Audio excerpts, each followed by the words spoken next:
반갑습니다. 자료부터 문제 한번 볼까요? 1번에서부터 5번까지는 동일한 문제입니다. 1번에서부터 5번까지는 동일한 문제고 5번 문제를 보니까 언제 기출되었다고 되어 있습니까? 그럼 올해죠. 여전히 내년에도 출제 가능성은 높습니다.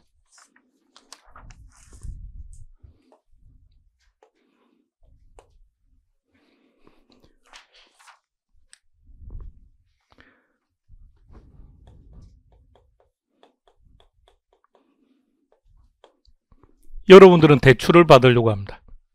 대출을 받을 때 목적이 뭐죠? 많이, 적게. 많이. 그럼 빌려주는 자는요? 아니요, 빌려주는 자가 적게 빌려주면 이익이 적어지지 않습니까?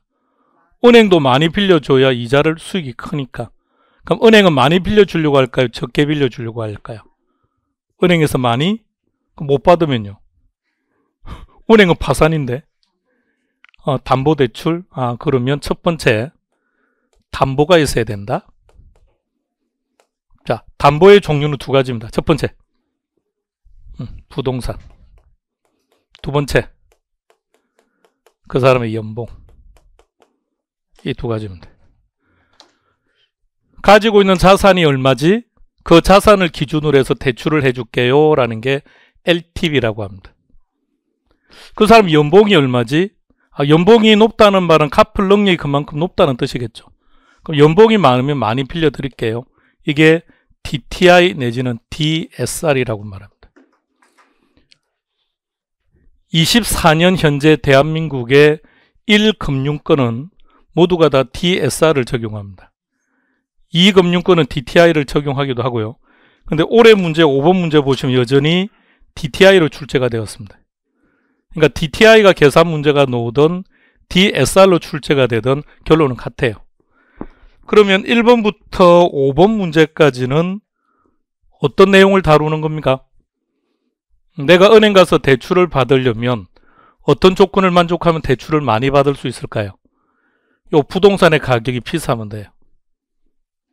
가령 단순하게 LTV가 60이라고 전제합시다. 60%래요. 그럼 10억짜리 집을 사면 최대 우리는 LTV만 기준으로 얼마를 대출받을 수 있다는 겁니까? 6억. 100억짜리면요. 근데 좀 웃기지 않습니까? 돈을 빌려주는 자가, 돈을 빌리고자 하는 자가 비싼 걸 사면 살수록 대출을 많이 해준대요. 그러다가 잘못하면 못 갚을 수도 있는 거 아닙니까? 그래서 당신의 연봉을 보겠습니다 이 말입니다. 그래서 이 둘을 함께 본다는, 둘을 함께. 그래서 5번 문제 박스 안으로 들어가면 네 번째, 여기는 표현이, 여기는 5번 문제는 문제에 있습니다. 단서를 볼까요? 단서에 단, 제시된, 그 다음부터 뭐라고 되어 있습니까? 항상 문제가 이렇게 나와요. 항상. 그럼 거기서 말하는 두 가지 대출 승인 기준이라는 게 뭐라고요? 하나는 LTV고 하나는 DTI고 또 상황에 따라서는 DSR이 나올 수도 있고 또 다른 무엇인가가 나올 수도 있고 문제 스타일은 항상 이런 식으로 출제되는 것. 내년에 여전히 출제 가능성이 높은 내용입니다. 한 장 뒤로 넘겨볼까요? 6번 문제만 한번 쭉 읽어보세요. 무엇을 물어보는 것 같은지 한번 찾아보세요.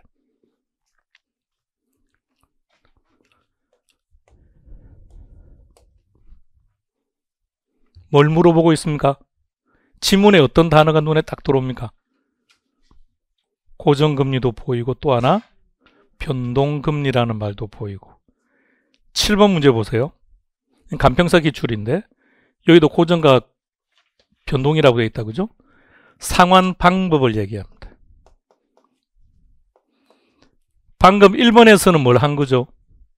대출 받았죠. 그러니까 우리는 은행에서 대출을 받았다고요. 이제 우리는 뭐 할 겁니까? 갚아야죠. 그래서 상환하는 방법을 이야기합니다. 그 다음에 9번 문제 한번 볼까요? 9번 문제 박스 안으로 들어갑니다. 기억만 읽어볼게요. 시작. 거기까지. 니은 갑니다. 시작. 거기까지 해마다 놓습니다. 원검균등, 원리검균등 그냥 해마다. 세 번째 디귿은 뭐라고 되어 있습니까? 최정식, 점정식 무슨 뜻일까요? 단어 그대로 해석해 보세요. 점점 상환하는 방법 금액이 커진다. 그 다음에 3페이지로 가보세요. 13번 문제 확인해 볼까요?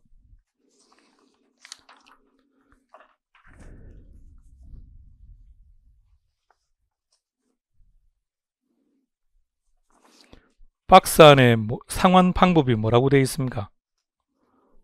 원검균등. 15번은 뭐라고 되어 있습니까? 박스 안에. 원리검균등.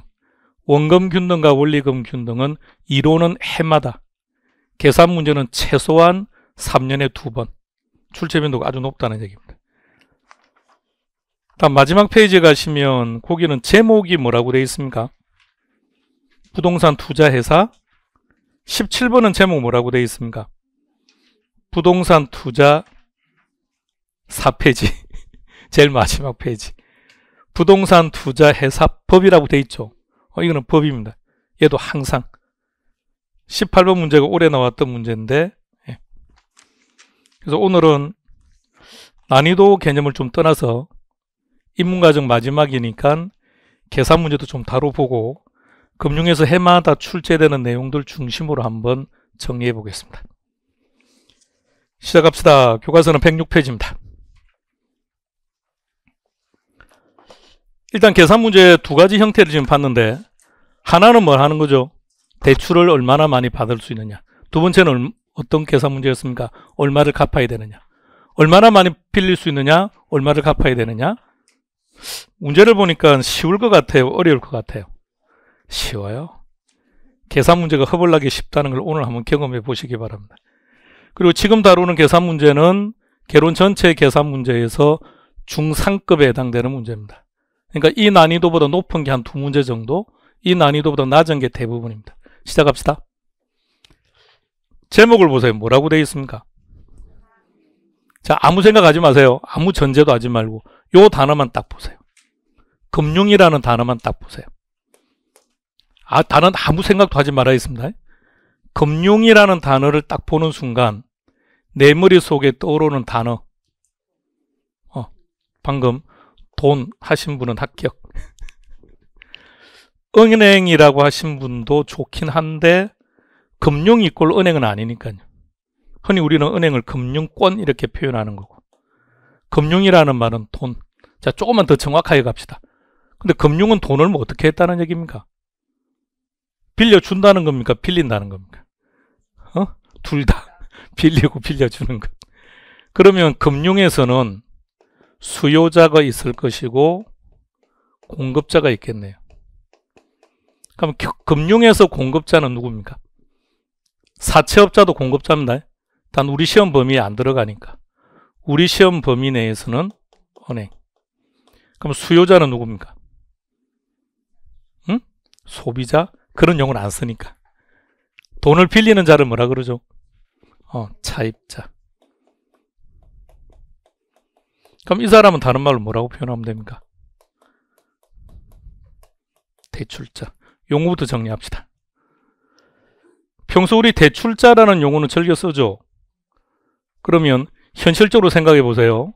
자, 지금 알고 있는 지식 그대로 말하세요. 대출자 그러면 빌리는 자입니까? 빌려주는 자입니까? 아니, 지금까지 그냥 우리가 일반 시장에서 빌리는 자, 빌려주는 자 두 사람 다 통칭해요. 특히나 돈을 빌리는 자를 우리는 그냥 대출자라고 많이 알고 있습니다. 근데 그렇게 하면 큰일 납니다. 이 사람은 빌리는 자, 이 사람은요, 빌려주는 자. 지금 빨리 용어부터 정확하게 정리하세요. 근데 일반적으로 그냥 우리가 시장에서는 대출자를 빌리는 자라고 해석을 많이 해요. 그러다 보니까 나중에 문제를 풀다 보면 막 헷갈리기 시작해요. 빌리는 자는 차입자, 빌려주는 자는 대출자. 그럼 대출자가 누굽니까? 그러면 우리 시험 범위 내에서는 은행. 근데 요 단어는 대체로 잘 안 씁니다. 우리 시험에서. 우리 시험은 주로 이제 이런 표현들. 근데 여기서는 요 둘을 사용합니다. 그래서 금융 파트에서 어떤 영역이든 상관없이 금융이라는 파트에서 시험 지문에 수요자다라는 단어가 딱 보인다 그러면 어떤 의미라고요? 아, 돈을 빌리는 사람을 말을 하는구나, 이렇게. 자, 그럼 이제 정의 한번 해보세요. 부동산 금융은 뭘까요? 자, 경영학과. 부동산 금융이 무슨 뜻입니까? 다시. 저 금융은 이제 구체적으로 들어갑니다. 금융이라는 말은 좀 더 구체적으로 빌린다는 뜻입니다. 빌린다, 이런 뜻이에요. 자, 근데 왜 빌릴까요? 앞에 있는 것 때문에. 앞에 있는 것 때문에 빌리는 겁니다. 피자 먹고 현금 냅니까? 카드 사용합니까? 현금 냅니까? 현금? 아니, 그냥 현금 내는 걸로 합시다. 자, 피자 먹고 현금으로 결제했대요. 이걸 뭐라고 표현하느냐? 그냥 매매라고 해요. 매매했다는 얘기입니다. 우리는 뭘 받았죠? 피자. 대가로 뭘 줬죠? 돈. 교환했다고 말을 해요.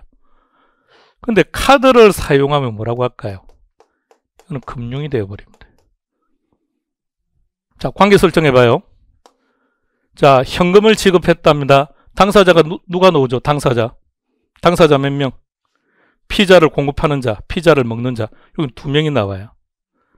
여러분들이 피자 먹고 카드를 사용했대요. 그럼 피자 대금은 누가 결제한 거? 돈은 누가 준 겁니까? 그럼 카드사가 준 거예요.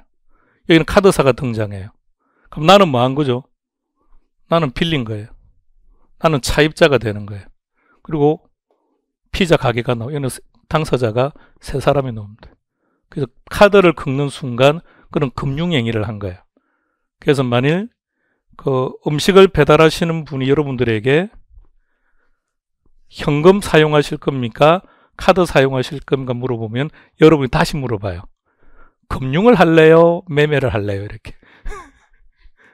그가 금융하겠다 그러면 카드를 긁어버리면 됩니다. 자, 그러면 이런 경우는 뭐라고 하느냐? 피자 금융. 소주 마시고 카드 긁었습니다. 그럼 제목은 소주 금융. 아파트 사면서 카드를 긁었답니다. 그러면 아파트 금융. 종류는 무수히 많다고요. 그래서 경제학에서는 통칭해서 이렇게 표현합니다.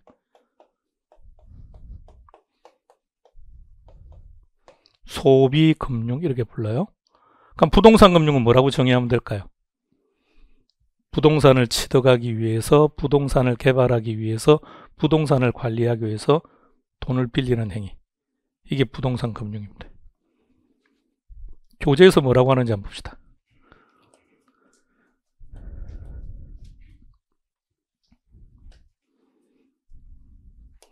2번 볼까요?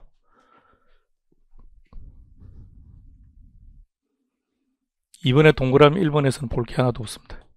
시험과는 관계없는 거고. 시험과 관계되는 건 3번째 정도 나오네요. 자, 안 보는 걸로 하고. 자, 다시 이제 다음 주부터 기본수 논 그때 할게요. 자, 읽어봅시다. 시작.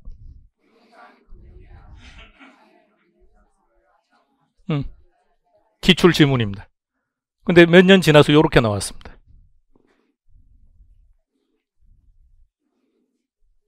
자, 이걸 단순히 암기했다고 전제합시다.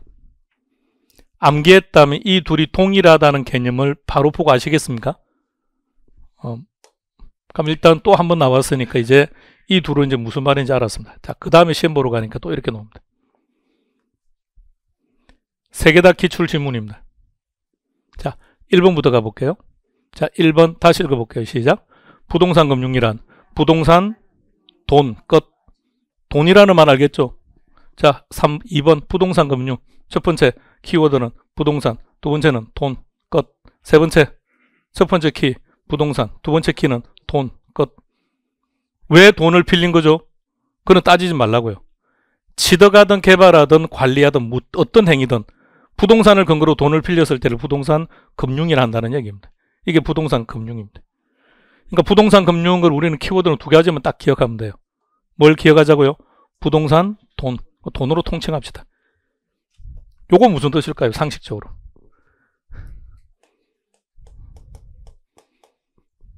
응? 융통이라는 말이 무슨 말이야? 융통. 빌린다. 그래, 그게 제일 편하겠네. 빌린다. 조달은 무슨 말입니까? 조달. 똑같이 빌린다. 자, 이제 LTV와 DTI 개념으로 한번 가보겠습니다. 우리 교재는 109페이지에 나와 있는데, 일단 109페이지를 잠시 가서 개념 하나만 잡아볼게요. 손대지 않는 부분들은 볼 필요 없습니다. 시험과 전혀 무관하니까. 109페이지 큰 5번의 제목이 뭐라고 되어 있습니까? 근데 이제 그런 표현은 신경 쓰지 마시고 동그라미 1번 보세요. LTV라고 되어 있습니다. 영어를 일단 구경하세요. loan to value입니다. 요 사전 찾아보세요. 사전에 뭐라고 되어 있는지. 검색하세요. 인터넷. 빨리 검색해요. 빌린다? 아이, 그러지 말고 빨리 검색해봐요. 뭐라고 되어 있는지. 똑똑한 인터넷한테 물어봐요. 걔가 뭐라고 정의하는지.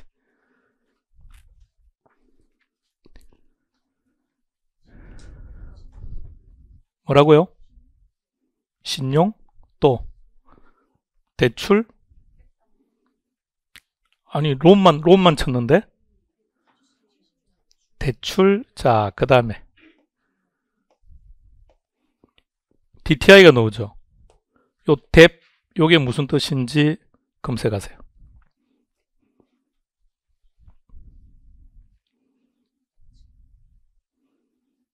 둘 다 우리말로 표현한 건 빚입니다. 빚. 사전에 다 그렇게 되어 있습니다. 빚, 부채. 즉 사전적 의미는 둘은 똑같습니다. 그런데 지금 우리가 할 때는 의미가 완전히 다릅니다. 완전히 다르기 때문에 정확하게 구분해 두셔야 됩니다. 그리고 공식들 나와 있는데 괜히 암기하면 오히려 더 불편합니다.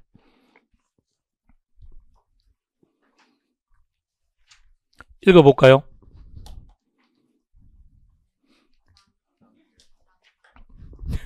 얼씨구? 자, 인강하시는 분들도 읽어보세요. 시작.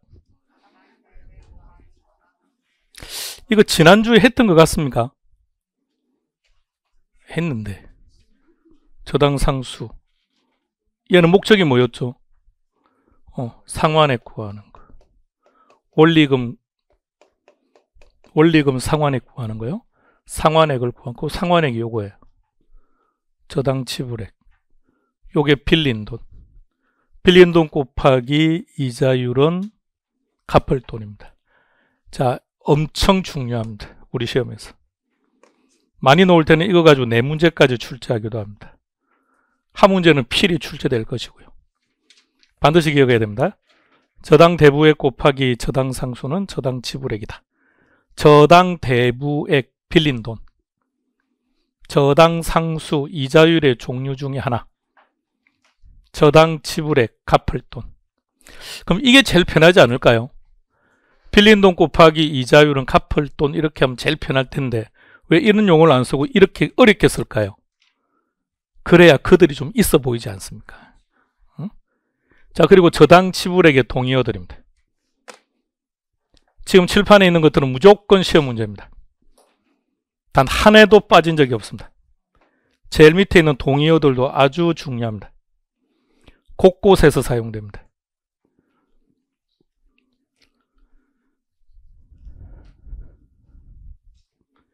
이걸 알아야 오늘 자료 1번부터 5번까지 문제를 풀 수 있습니다. 이걸 모르면 못 풉니다.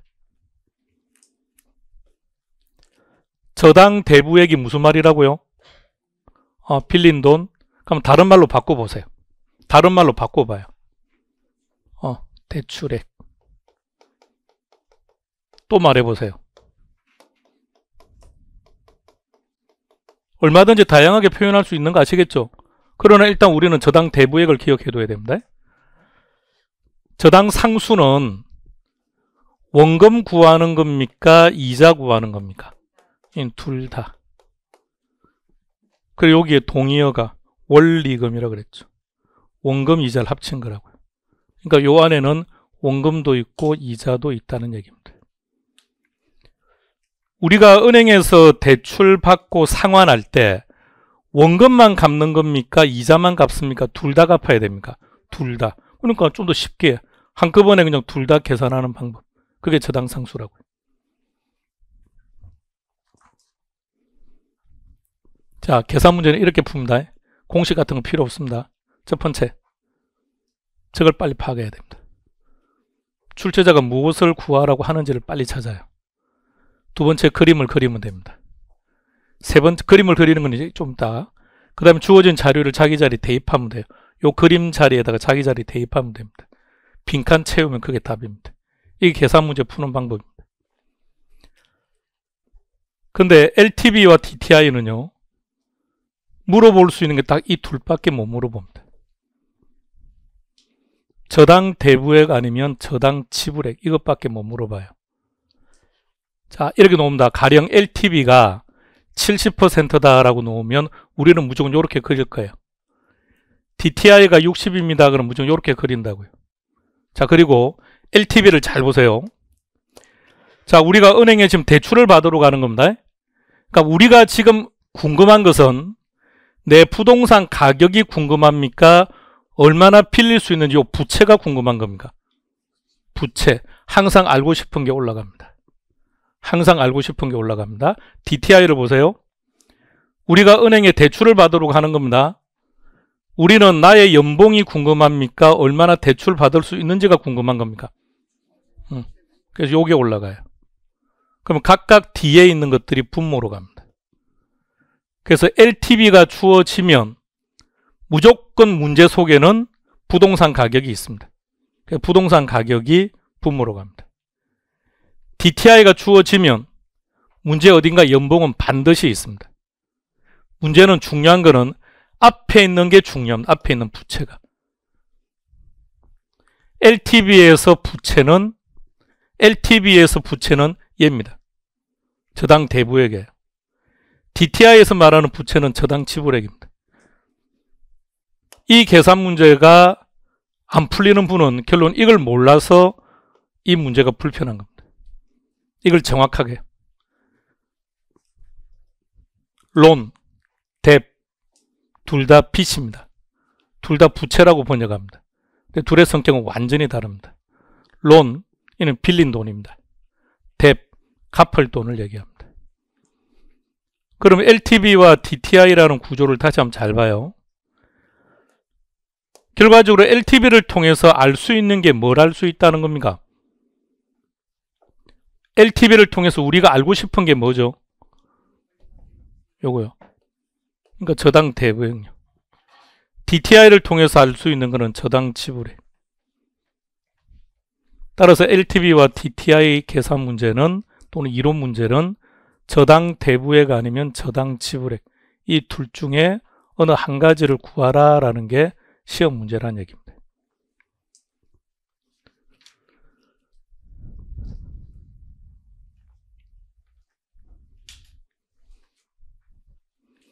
이것은 금융당국이 결정합니다. 우리 시험 문제에서는 출제자가 제시해 줍니다. 우리는 신경 쓸 필요 없습니다. 분모, 무조건 제시되어 있다고 생각하시면 돼요. 그럼 결론은 분자를 구하는 게 목적입니다. 그러면 잘 보세요. 시험 문제가 저당 대부액을 구하라고 했대요. 그리고 문제는 이 두 가지 조건을 모두 다 만족해야 된다 그랬죠. 그러면 LTV를 기준으로 하면 여기 저당 대부액이 나와요. 근데 DTI는 저당 대부액이 없는데요. 그럼 DTI는 어떻게 저당 대부액을 구해야 되는지를 봐가세요.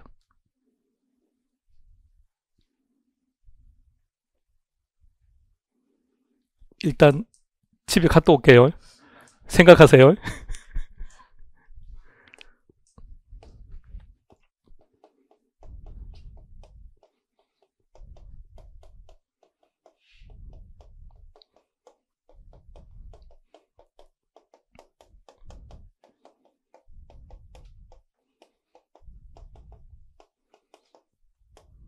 이 구조가 그래서 중요하다고요.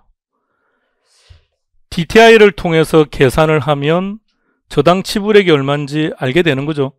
그럼 얘는 구했다는 얘기예요. 근데 문제는 지금 저당 대부액을 구하라고 했으니까 요 저당 지불액을 기준으로 우리는 요 대부액을 구해야 됩니다. 어떻게 하면 되는 겁니까? 양변을 저당 상수로 나누면 돼요. 양변을 저당 상수로 나누는 거예요.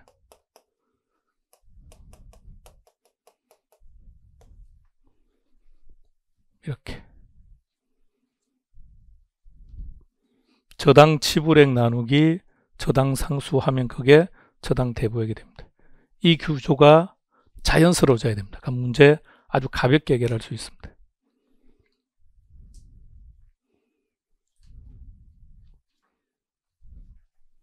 자, 세 번째 자료를 대입한다고 했습니다. 여기서 자료는 어떤 걸까요? 이런 거요. 연소득, 부동산의 가격 등등등. 문제에 주어져 있는 거 자기 자리에 대입하면 돼요. 그리고 뭔가는 블랭크가 되어 있겠죠. 그 빈칸 채우면 됩니다. 이게 LTV, DTI 답 찾아가는 방법입니다. 그러면 시작해 봅시다. 자, 자료 1번 문제. 1번 문제는 같이 할게요. 자, 일단 문제를 한번 다 확인해 보세요. 뭐라고 되어 있는지.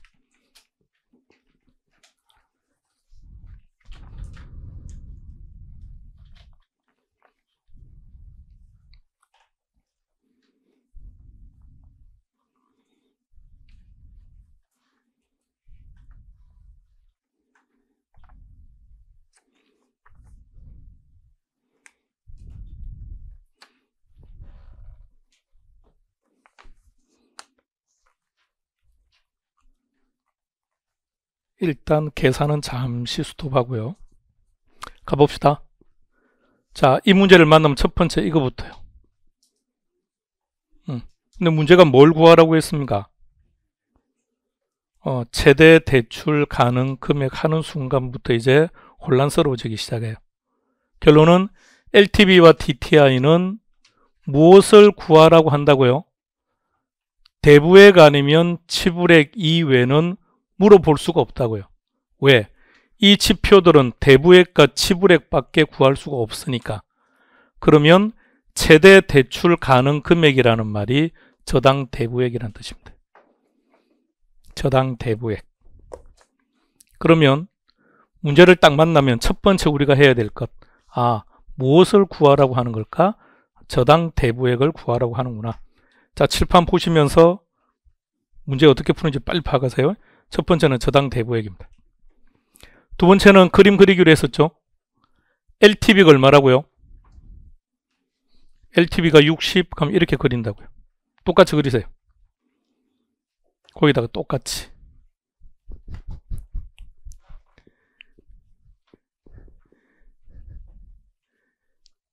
똑같이. DTI가 얼마입니까? 40, 그럼 DTI 이렇게 그리자고요. 그리고 그냥 상식적으로 생각해 봐요. LTV를 통해서 출제자가 우리 보고 구하라고 하는 게 부동산 가격일까요? 부채일까요? 부채 구하는 거예요. 그렇죠? 그럼 LTV가 주어졌다는 얘기는 문제 어딘가에 가격이 있다고 생각해요. LTV가 주어지면 문제 어딘가에 부동산 가격은, 부동산 가치는 있다. 찾으세요. 얼마짜리인지. 3억. 그 3억 찾아서 자기 자리 넣으면 돼요. DTI가 주어졌다면 문제 어딘가에 무엇은 있을 것이다? 연봉은 있을 것이다. 연봉 찾으세요. 5천? 그럼 자기 자리에 쓰면 돼요. 그럼 다 했습니다. 이제 주어진 자료 자기 자리에 다 대입했습니다. 그 다음 봐요. 출제자는 우리한테 이거 구하라는 거예요. 자, 그 블랭크는 여러분들이 채우세요.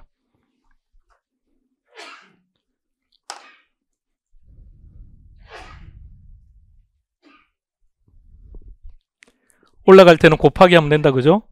자, 그러면 3억에 60, 36, 1억 8천. 단 조심할 것은 1억 8천의 이름을 알아야 돼요. 1억 8천의 이름이 어떻게 됩니까? 저당 대부액. 뭘 구하라고 했습니까? 뭘 구하라고 했습니까? 저당 대부액. 얘가 1억 8천의 이름이 뭐라고요? 구했죠? 그럼 계산은 끝. 끝난 거예요. 자, DTI 갑니다. 5천에 40%, 5, 4, 20. 얼마죠? 2천? 2천의 이름이 뭐죠? 저당 지불액. 문제가 뭐라고요? 저당 대부액. 그럼 저당 지불액을 기준으로 대부액을 구하려면 어떻게 한다고요? 저당 상수로 나눠야죠. 저당 상수 확인하세요. 계산기 눌러서 나누세요. 얼마 나오는지. 저당 상수가 0.1. 그럼 2천만 원 나누기 0.1. 2억이 되는 겁니다. 그럼 이때 2억의 이름이 뭐가 되는 겁니까? 그 2억이 저당 대부액이라고요.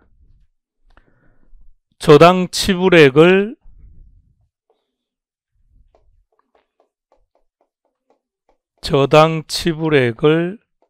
저당 상수로 나누었으니까 그게 저당 대부액 끝. 자, 근데 문제는 이렇게 되어 있습니다. 두 가지 대출 승인 기준을 모두 다 충족해야 됩니다. 그랬습니다. 두 가지를 다 만족해야 된다고요. 그리고 문제가 최대라는 단어가 있으니까 자꾸 저기서 헷갈려요. 그럼 금액이 큰 쪽이 2억이니까 2억이 답이야. 그럼 틀립니다. 둘 중에 작은 쪽이 답이에요. 왜 작은 쪽이 답일까요? 두 가지 조건을 다 만족해야 되니까. LTV를 기준으로 하면 최대 얼마까지 대출이 가능하죠? 1억 8천, DTI를 기준으로 하면 2억, 둘 다 만족을 해야 된다고요. 그러면 답은 1억 8천이 답이겠죠. 그래서 답은 3번 되는 겁니다. 이렇게 찾는 겁니다.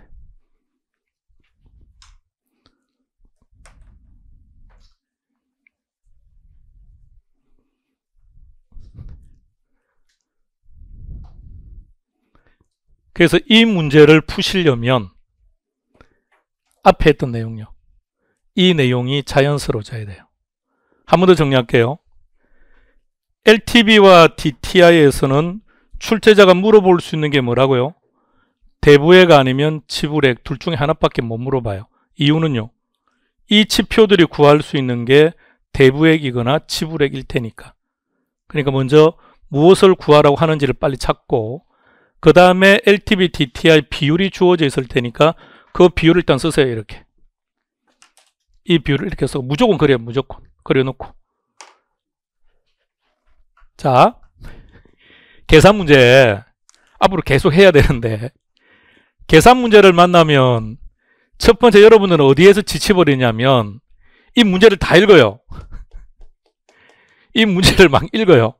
읽고 그 다음 해석해야죠. 뭘 물어보고 있는지. 해석하면 그러면 딱 1분 걸립니다. 문제 읽고 해석하면 1분 걸립니다. 또 풀면 1분 걸립니다. 그럼 최소한 2, 3분 걸립니다. 그러니까 애초부터 계산 문제는 안 하겠다고 자꾸 말을 해요. 그러니까 문제를 읽으면 안 돼요. 지금 처음이니까 읽어보자는 거고. 그러면 이런 LTV, DTI 계산 문제를 딱 만나면 자, 문제 다시 만나면 이게 LTV, DTI 계산 문제라는 것을 어떻게 파악합니까? 응? 눈에 빨리 뭔가 들어올 거 아닙니까? 아, 여기는 LTV, DTI 계산 문제구나. 그러면 첫 번째 뭐 한다고요? 뭘 구하라는지를 빨리 찾는다. 그 다음에 그림 그린다. 막 이렇게요. 이렇게 가는 겁니다. 막 자료 읽고 해석하지 말고요. 그려놓고 그 다음 필요한 거 찾으러 갈 때 그때 찾으러 가세요. 왜냐하면 어차피 읽어본들 문제 읽으면 계산 문제 풀 때 또다시 어차피 또 찾으러 가야 될 거 아닌가요? 시간이 2배로 들어요. 자, 다시 왔습니다. 이 관계 잘 봐요. 다시 잘 생각해요. LTV가 주어졌다는 얘기는 문제 어딘가에 부동산 가격은 있다. 근데 가끔은 부동산 가격이라고 안 나와요. 총 투자액이라고 나와요. 그래 당황하지 않도록요. DTI가 있다는 말은 연봉은 있다는 얘기입니다. 그리고 우리한테 구하라는 게 이거라고요. 그러니까 우리가 기억할 것은 이겁니다.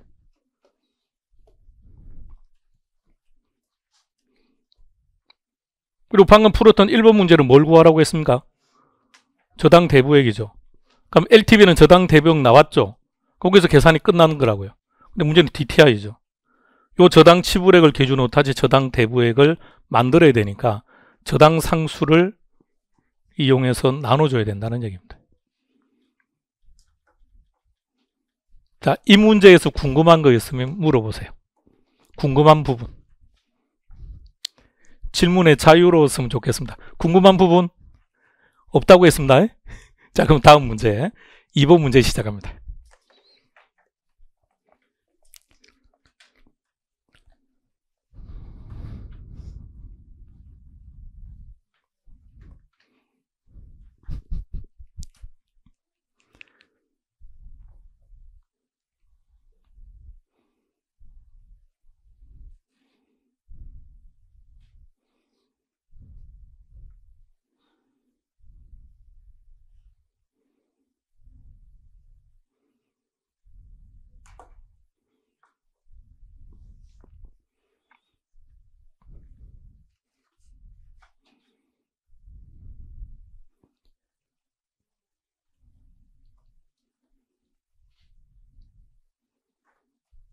이번에는 구하라고 하는 게 좀 달라요.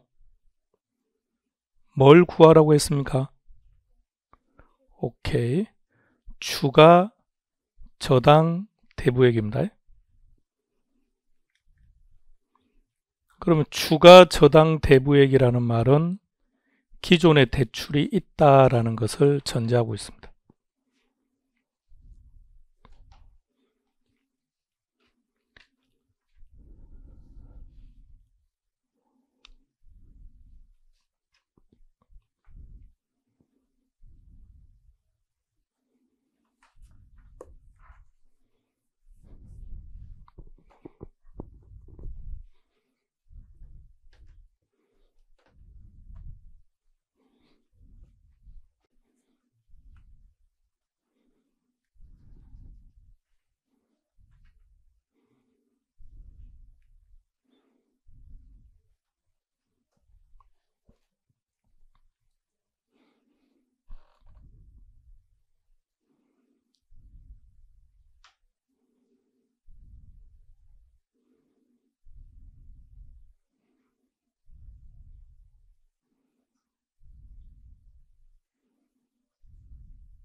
갑니다. 오늘은 처음이니까 당연히 막 문제를 읽어보겠죠. 이미 대출을 받은 게 7천만 원이 있습니다 라고 되어 있긴 한데 그거 보지 말라고요. 이 문제를 시험장에서 만나면 이것만 보고 LTV DTI 계산 문제구나. 그러면 뭘 구하라고 하는지를 빨리 찾아요. 추가 저당 대부액을 구하라고 하는구나. 그럼 그것만 보면 이미 대출을 받았겠구나 라는 건 설정이 될 테니까 그렇게 가자고요. 다음 그림 그립니다. LTV는 50, DTI는 40. LTV가 주어졌다는 얘기는 문제 어딘가에 부동산 가격은 있다. 부동산 가격 찾아오세요. 얼마짜리입니까? 5억. DTI가 주어졌다는 얘기는 문제 어딘가에 연봉은 있다. 연봉 찾아오세요. 6천. 우리한테 이거 구하라는 얘기입니다. 5억의 50%니까 2억 5천. 2억 5천의 이름을 알아야죠. 저당 대부액. 뭘 구하라고 했습니까? 저당 대부액 구했죠. 그러면 계산은 끝. DTI로 갑니다. 6천의 40%. 2,400. 2,400의 이름이 뭔가요? 저당 지불액. 그럼 계산이 여기서 끝나면 안 된다는 얘기입니다. 그럼 저당 상수로 나눠야죠. 저당 상수가 0.1.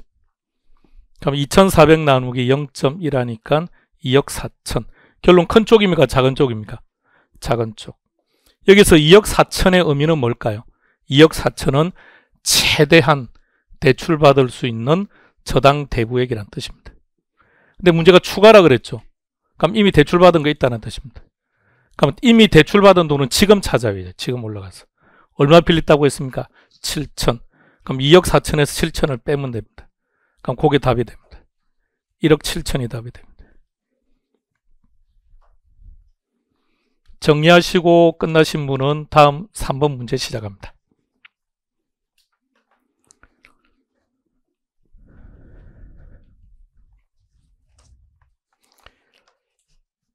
LTV DTI 문제가 출제되면서 초창기 때는 전부 다 1번 문제였습니다. 저당 대부액이 얼마냐 그래도 그 후로는 전부 다 추가입니다. 대부분 다 추가 문제. 올해 나왔던 문제도 추가. 항상. 방금 질문은 이겁니다. 항상 이렇게 약자가 나오느냐? 안 나올 수도 있을까요?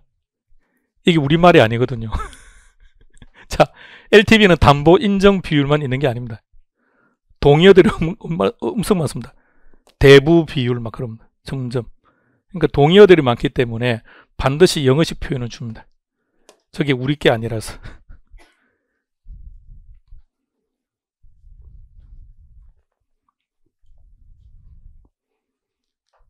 다음 3번 문제 하시면 됩니다.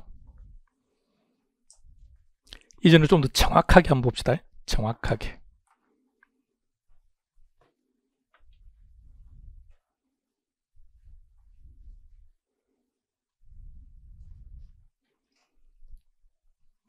막통아. 그거 안 하는 게 좋아. 공식. 그게 더 헷갈려.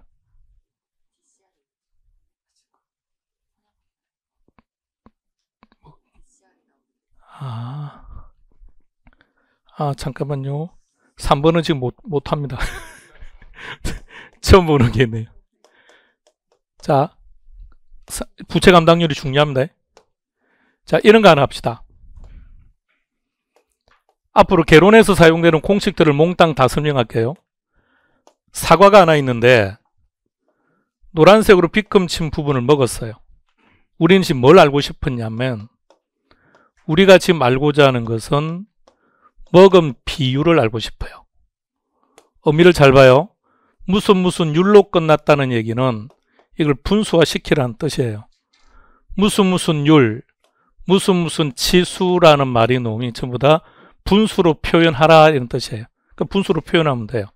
그리고 항상 알고 싶은 게 올라가면 돼요.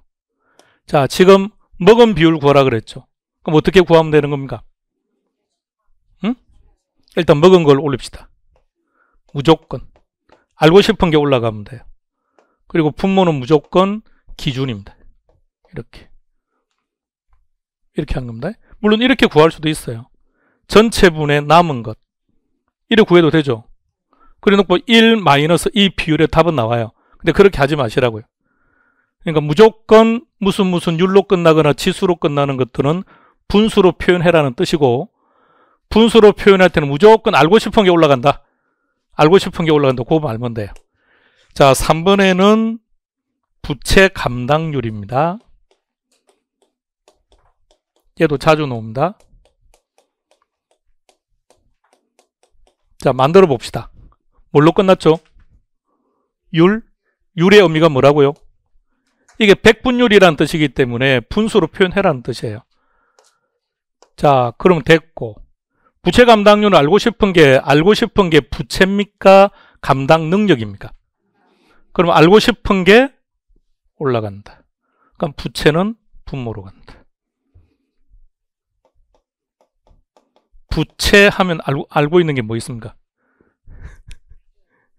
지난주에 했던 거. 가능 총소득에서 공실 빼고 기타 소득 더하면 두 번째 유효 총소득이 녹음 했던 거. 기억나십니까? 그 다른 거 생각하지 말고요.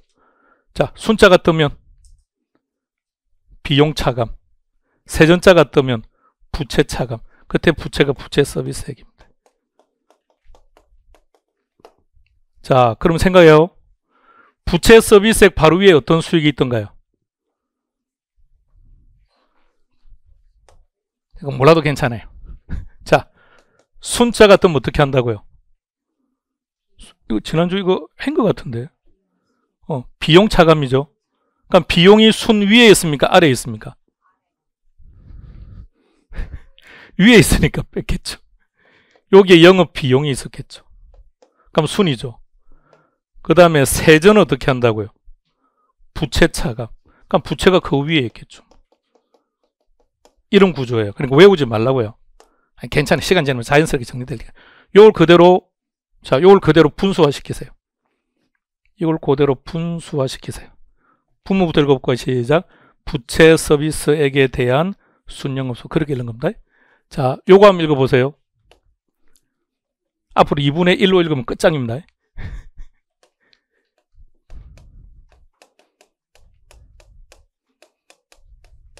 이렇게 읽습니다.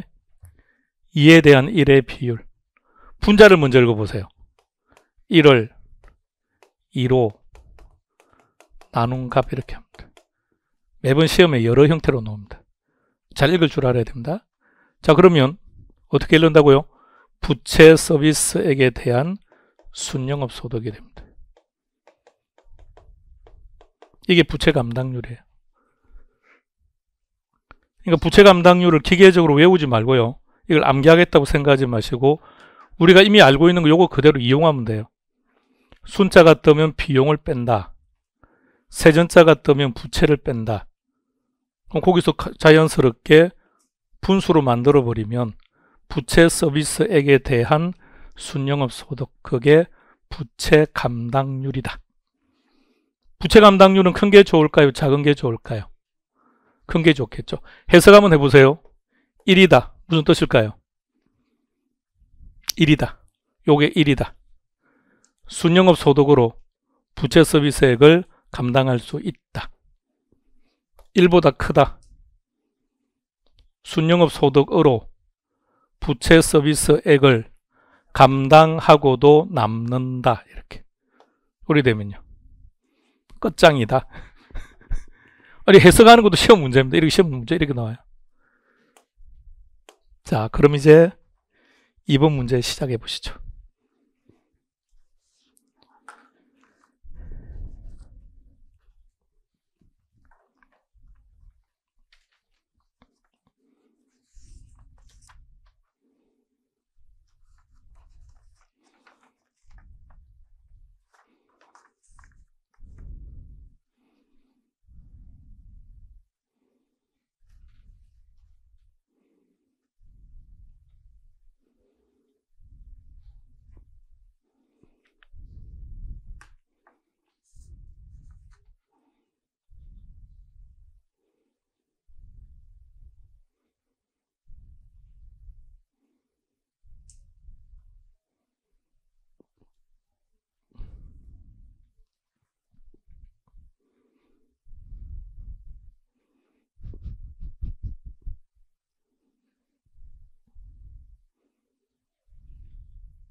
이번에는 뭘 구하라고 했습니까? 이번에도 추가 저당 대부액. 그림 그립시다. LTV가 60, DCR은 2. LTV가 주어졌다는 얘기는 문제 어딘가에 부동산 가격은 있다. 가격 찾으세요. 얼마짜리입니까? 5억. DCR도 봐요. DCR도 알고 싶은 게 부채입니까? 아니면 순영업 소득입니까? 알고 싶은 게 얼마나 대출을 받을 수 있는지를 알고 싶은 게죠. 그러면 이렇게 생각하면 돼요. DCR이 놓으면 문제 어딘가에 순영업 소득은 있다. 얼마입니까? 1억. 단 순영업 소득은 분자로 올라가야 됩니다. 그거 위치만. 자, 우리한테 이거 구하라는 얘기입니다. 갑시다. 5억에 60% 했더니 3억인데 3억의 이름이 저당 대부액이니까 계산은 끝. 내려갈 때는 나누면 되죠. 1억 나누기 2를 했더니 5천. 5천만 원의 이름이 뭐라고요? 요거 부채 서비스액이라고요.